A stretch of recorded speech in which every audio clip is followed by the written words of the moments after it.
I want it all. I want it all. I want it all. A little bit.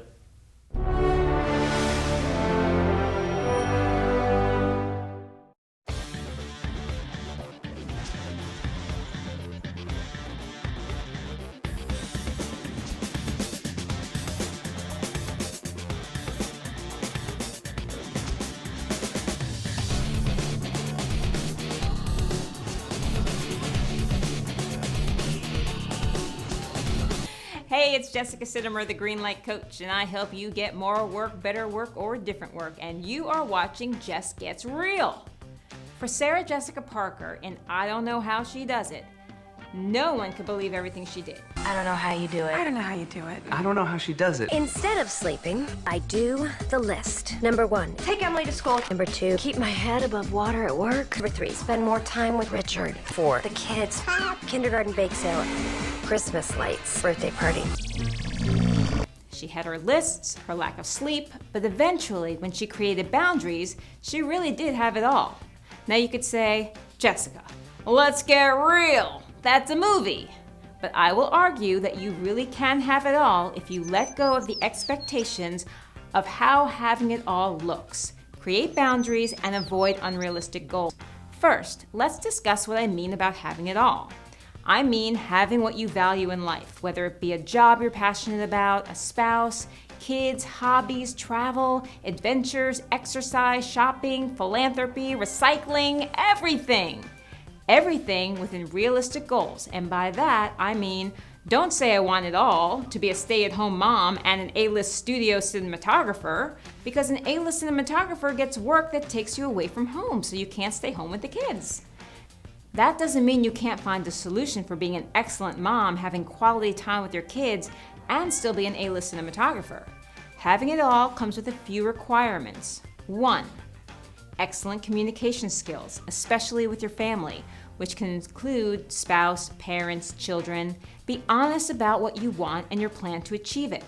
Be sure before you get married to someone, you are on the same page. My first love made it very clear that he wanted a wife who was going to give him children and raise them at home, cooking meals and taking care of the house. I made it very clear that I planned to be an actress. That would not have made for a successful marriage. Also, when communicating to someone you want to marry about your work, they see what your career is like now, how much time it takes, how often you're around, the ups and downs of being in and out of work. But do they truly understand the potential of what your career can be? A pilot's wife or an army wife understands her husband will be gone for long periods of time. She accepts that and adjusts for it. If you work predominantly in town on small indie gigs, does your significant other understand that when your dream comes to fruition, that may mean that you are out of town, perhaps the country, for months at a time? They must agree that their role is to support your dream as much as you do theirs. To have it all means coming up with solution-based plans for the future. Who knows, in 10 years we could have pods that transport us from LA to New York in 45 minutes. But if not, we have Skype. And perhaps your commitment to your supportive spouse is no matter how tired you feel, you get on Skype and give her a big smile and listen to her tell you about her day every night before you go to sleep. The second thing you need to be able to do to have it all is ask for help. That might mean paying for a personal assistant or asking your parents to babysit for your kids. Having it all does not mean you have to do it all. Doing it all creates burnout. Now, in the beginning, help may have a price tag on it which you can't afford, in which case you must think outside of the box. Maybe get a bartering system going in your community. And the third thing in having it all is that having it all doesn't necessarily mean having it all right now. Once you're clear on what you want, prioritize. If health is important, make time for your workout. If 2 years later you have kids, lifting them up and down and chasing them around will be your workout. And then once they're tall enough to be recognized by the Xbox, you can all do that speed skating and dance party together. Believe me, you'll be sore in places you didn't know you had muscles. Now, take a deep breath and close your eyes. Imagine you're going way up into the sky, past the clouds, into a larger realm that sends you speeding into the future and gently places you down on the ground 5 years from now. So it's 5 years from now and you have it all. Where are you at this moment in time? What do you see around you? Who are the people there, or are you alone? What sounds do you hear? Are people talking around you? To you? Are there any smells associated with where you are? Any tastes? What are the thoughts you're thinking about standing in this place knowing you truly have it all? How does it feel?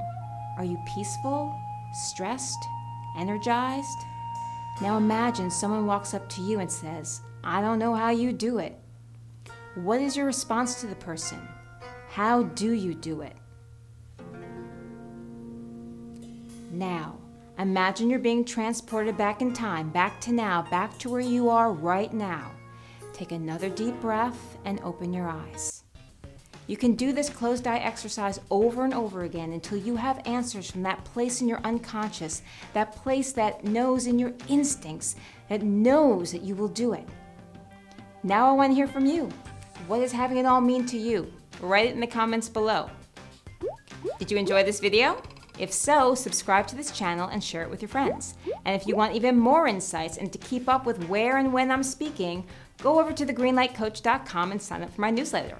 And remember, you are a piece of the puzzle that makes entertainment, and entertainment moves the world, so the world needs you.